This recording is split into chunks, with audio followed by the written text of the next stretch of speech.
Halo anak-anakku, apa kabar? Saya harap semuanya sehat ya. Hari ini kita akan mencoba membahas tentang latihan ujian sekolah yang sudah kita lewati. Nah, pasti di antara teman-teman, anak-anakku ada yang puas dan ada yang tidak puas ya, mengenai latihan ujian sekolah yang sudah kita lewati. Mungkin ada beberapa yang lupa atau bingung begitu ya. Oke, langsung saja kita bahas ya soal yang pertama. Nanti bagian ini akan membahas dari nomor 1 sampai nomor 11 ya. Oke, langsung saja. Here we are. Nomor 1.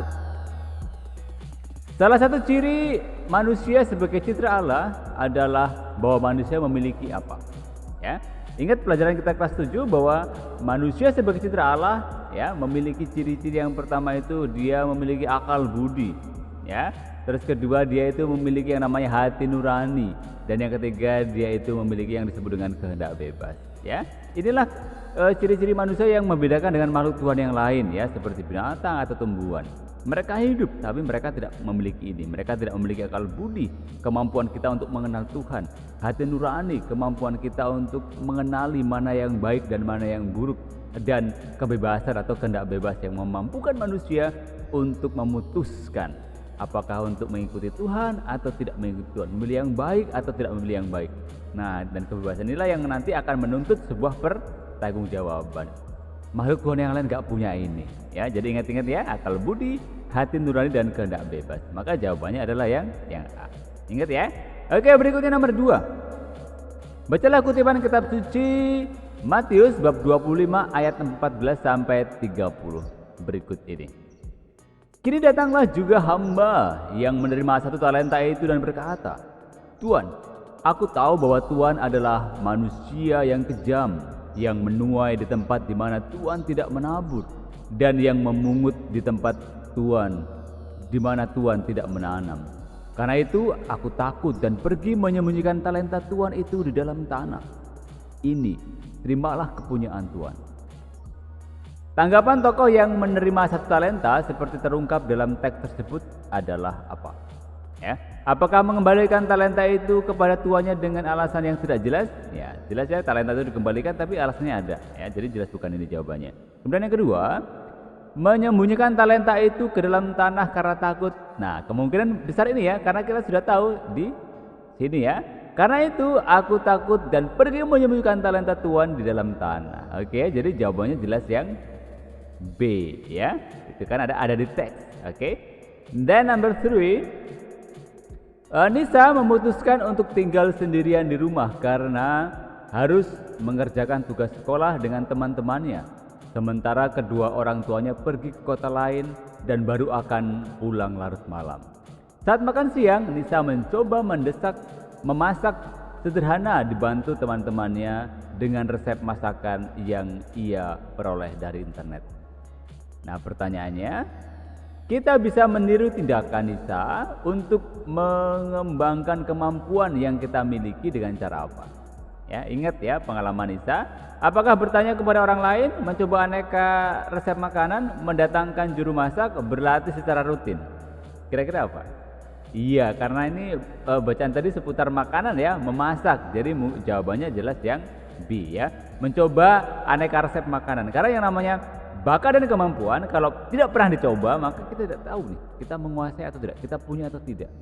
Nah, maka ini penting ya untuk mencoba dan terus mencoba ya. Kalau gagal kita coba lagi ya, maka kemampuan kita pasti akan berkembang. Oke, let's go for number 4. Perhatikan tabel perilaku berikut. 1. Ikut aktif menangani permasalahan kemiskinan di masyarakat. Kedua, membaca dan merenungkan kitab suci. Ketiga, berdoa dan beribadat. Keempat, menolong sesama yang menderita. Kelima, menjaga kebersihan diri. Keenam, berusaha hidup yang lebih baik. Nah, pertanyaannya, contoh perwujudan syukur sebagai citra Allah diwujudkan pada nomor berapa? Oke, bisa tebak? Ikut aktif menangani permasalahan kemiskinan di masyarakat. Saya kira bagi kita ini masih terlalu jauh ya. Jadi jelas yang 1 tidak mungkin. Kemudian nomor 2, mencoba membaca dan merenungkan kitab suci. Ini baik tapi bukan merupakan perwujudan syukur kita sebagai citra Allah. Tapi lebih yang mulai dari poin yang ketiga ini ya, berdoa dan beribadat ya. Yang namanya bersyukur pasti kita ungkapkan juga dengan doa ya. Doa itu ya beribadat juga ya. Jadi nanti ungkapan syukur kita sampaikan kepada Tuhan. Tuhan, aku bersyukur atas segala yang boleh aku alami ya. Kemudian yang berikutnya, menolong sesama yang menderita. Jelas ini juga berbuat perusahaan syukur kita ya. Kita sudah diberi segala sesuatu yang indah, yang baik ya. Kemudian kita gunakan untuk juga menolong sesama yang menderita. Kemudian menjaga kebersihan diri sendiri, jelas ya. Karena kita sudah diberi anugerah Tuhan dengan segala kesempurnaan, maka kita harus jaga itu ya. Mulai dari pikiran kita harus bersih, kemudian fisik kita juga harus bersih ya, mandi, sikat gigi dan sebagainya ya. Kemudian yang keenam, berusaha hidup lebih baik, jelas ya. Karena apa? Karena manusia dipanggil untuk menuju ke sempurnaan atau menuju ke kebahagiaan. Jadi semakin baik hidup kita, maka kebahagiaan itu akan semakin dekat dengan kita. Oke? Jadi jelas jawabannya yang apa ya? Iya, yang D ya, mulai dari poin ketiga itu ya, berdoa, menolong, menjaga dan berusaha hidup yang lebih baik. Oke? Jelas ya? Oke, let's go for number 5. Perhatikan tabel perilaku berikut. 1. Menjaga kesucian diri. 2. Mengikuti berbagai perlombaan. 3. Menyadari keterbatasan diri. 4. Menuruti nasihat-nasihat. 5. Belajar secara berkelompok. Nomor 6. Menolak semua hal yang dapat merusak diri. Kemudian melatih kebiasaan-kebiasaan sebagai perempuan atau laki-laki. Pertanyaannya, cara mengembangkan diri sebagai perempuan dan laki-laki ditunjukkan pada nomor berapa ya? Mengembangkan diri ya, fungsinya mengembangkan diri sebagai laki-laki atau sebagai perempuan. Ya, yang jelas untuk mengembangkan diri kita harus mengenali diri bahwa diri kita itu suci adanya. Jadi pertama jelas ya, menjaga kesucian diri kita ya, seperti yang diungkapkan di nomor sebelumnya, nomor 4. Kemudian yang kedua, mengikuti berbagai perlombaan. Jelas ya, namanya mengembangkan diri ya, bakat dan kemampuan kita. Misalkan kita suka menyanyi atau kita mengenali bahwa kita punya bakat untuk menyanyi. Kemudian apa? Kita ikuti perlombaan, berbagai perlombaan supaya apa? Supaya tahu bahwa kemampuan kita ini memang betul-betul ya mumpuni, atau kita bisa terus mengenal dan mengembangkan. Ya, kalau tidak pernah ikut perlombaan maka kemampuan kita belum teruji. Ya, sebatas mana sih? Gitu. Atau apakah aku sudah maksimal mengembangkan kemampuanku? Gitu ya. Kemudian menyadari keterbatasan. Nah, ini juga penting ya. Untuk menyadari diri, mengembangkan diri, kita juga harus tahu dong keterbatasan kita. Nah, dengan mengenali keterbatasan kita akan terus berusaha untuk mengatasi keterbatasan kita. Misalkan saya menyanyi kurang bagus nih. Nah, maka saya akan berlatih terus ya. Supaya apa? Supaya yang tadinya tidak bagus menjadi lebih bagus. Oke. Kemudian yang keempat, menuruti nasihat-nasihat. Jelas ya. Kita sebagai insan pembelajar tentu harus mendengarkan nasihat dari banyak pihak ya, dari orang tua kita, dari bapak ibu guru, dari teman kita. Nah, itu penting ya. Karena apa? Karena mengembangkan diri tanpa masukan-masukan dari orang lain itu tidak akan berkembang secara maksimal. Oke? Jadi kemungkinan jawabannya yang nomor 4, karena opsinya ada 1, 2 dan 3. 1, 2, 3 dan 4 ya. Jadi jawabannya yang A ya. Jelas ya? Ini hal yang penting yang memang harus kita ketahui, bagaimana cara mengembangkan diri. Ya, ini pelajaran kita kelas 7. Oke, we go for number 6, nomor 6. Bacalah kutipan Katekismus Gereja Katolik artikel 2342 berikut ini. Memperoleh pengendalian diri adalah satu tugas yang membutuhkan waktu. Kita tidak boleh berpendapat bahwa kita telah memperolehnya untuk selama-lamanya. Kita harus selalu berusaha terus-menerus dalam segala situasi hidup. Dalam bagian hidup tertentu di mana kepribadian dibentuk, ia menuntut suatu usaha khusus, misalnya dalam masa anak-anak dan dalam masa muda. Pertanyaannya, contoh tindakan untuk mengembangkan diri sebagai perempuan atau laki-laki berdasarkan kutipan di atas itu apa? Ya, apakah belajar terus-menerus? Ya, saya kira kalau kita merujuk kepada bacaan atau teks di atas, jelas ya, langsung ketemu jawabannya. Karena apa? Kita baca di teks ini ya.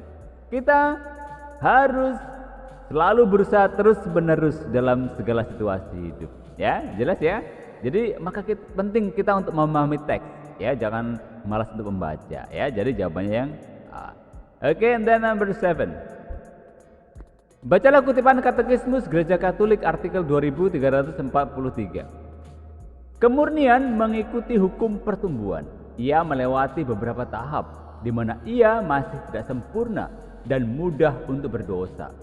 Manusia yang berkebajikan dan murni adalah suatu makhluk dalam sejarah yang dari hari ke hari membentuk diri melalui sekian banyak keputusan yang bebas. Karena itu ia mengenal, mencintai, dan melaksanakan kebaikan moral juga secara bertahap. Nah, pertanyaannya, dalam mengembangkan diri sebagai perempuan atau laki-laki di lingkungan sekitar berdasarkan teks di atas adalah apa? Gimana? Ya, kalau kita membaca maka yang pertama jelas ya sudah merujuk kepada jawabannya. Apakah membuang sampah sembarangan, kemudian menjaga kemurnian diri, jajan di kantin tidak bayar, atau korupsi uang sekolah?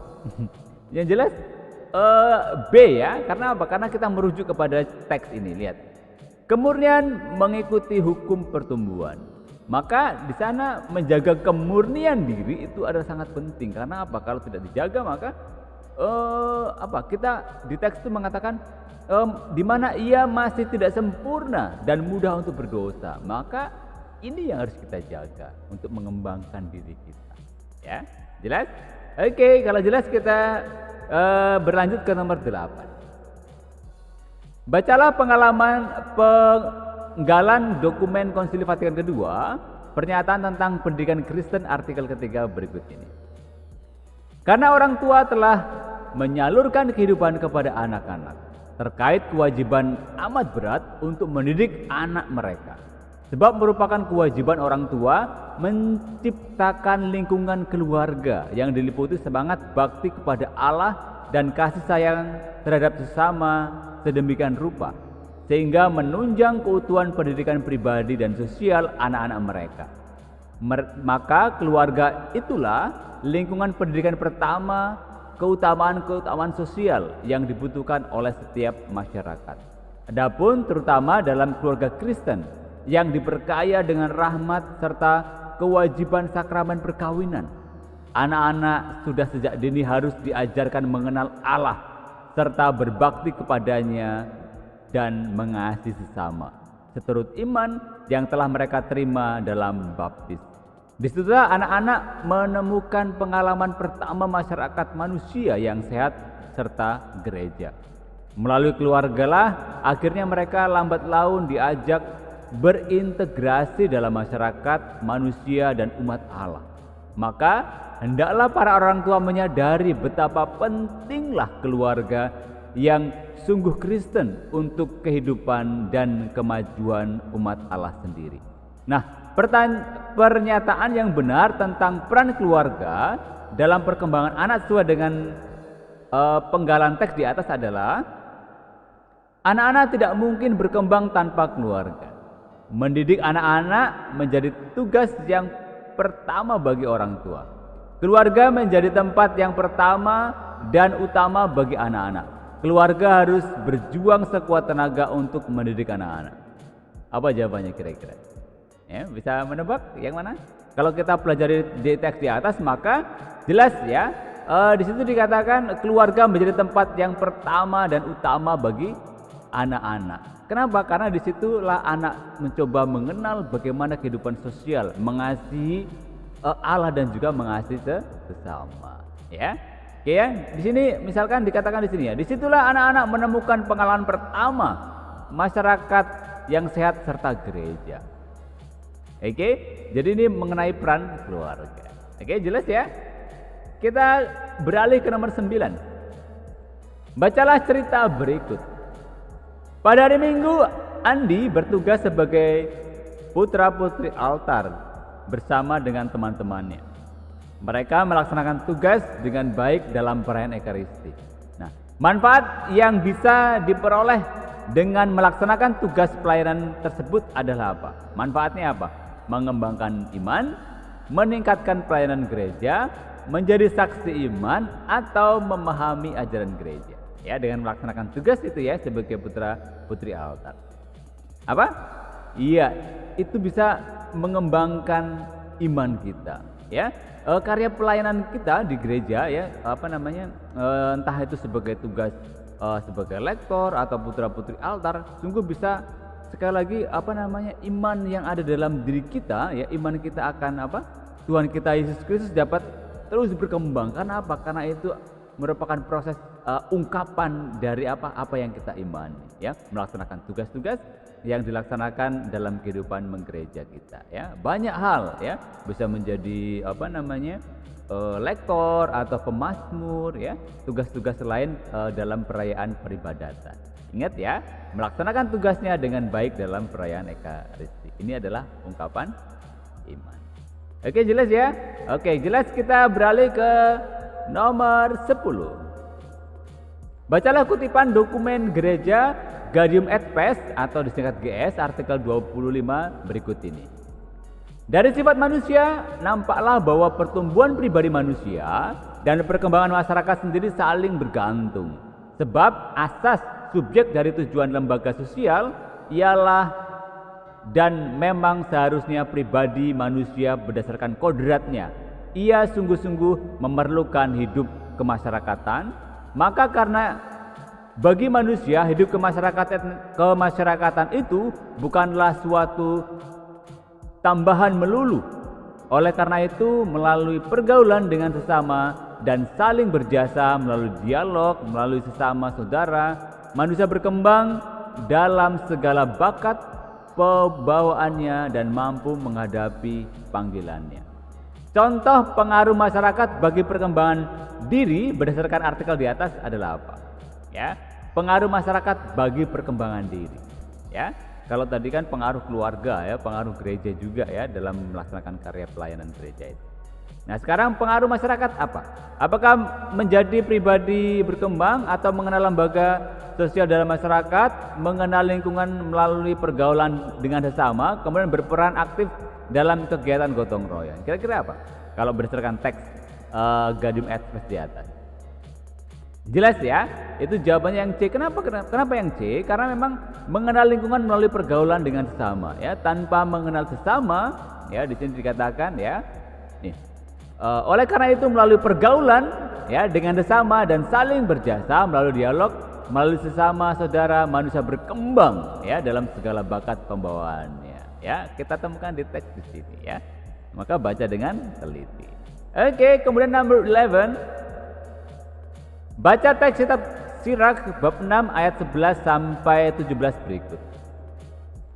Pada waktu engkau sejahtera, ia adalah seperti engkau sendiri dan lancang berbicara dengan seisi rumahmu.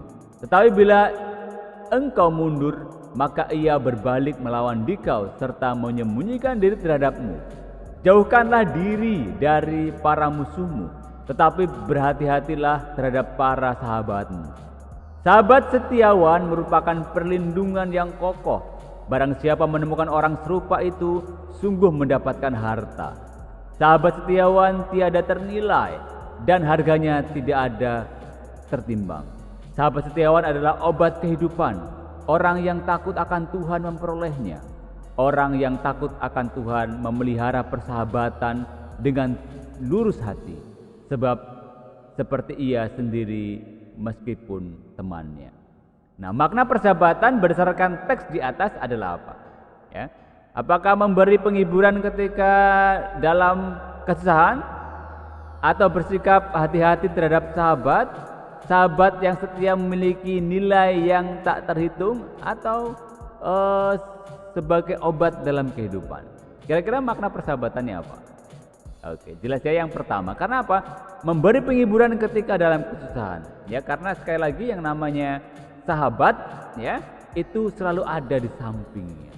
Ya, tadi dikatakan di situ ya, sahabat setiawan di sini ya. Sahabat setiawan adalah obat kehidupan. Orang yang takut akan Tuhan memperolehnya. Lihat ya, karena memang ketika kita mengalami kesulitan, maka pentingnya seorang sahabat itu seperti itu. dia menjadi obat ya, menghibur kita ketika kita dalam kesusahan. Oke, anak-anak, itu bagian pertama dari pembahasan kita. Nanti kita lanjutkan untuk pembahasan kedua ya, supaya video ini tidak terlalu panjang. Siapa yang mengalami kesulitan nomor 1 sampai 11 silahkan untuk lihat video ini. Tapi untuk nomor selanjutnya kita akan lanjutkan di video selanjutnya. Oke, see you in the next video.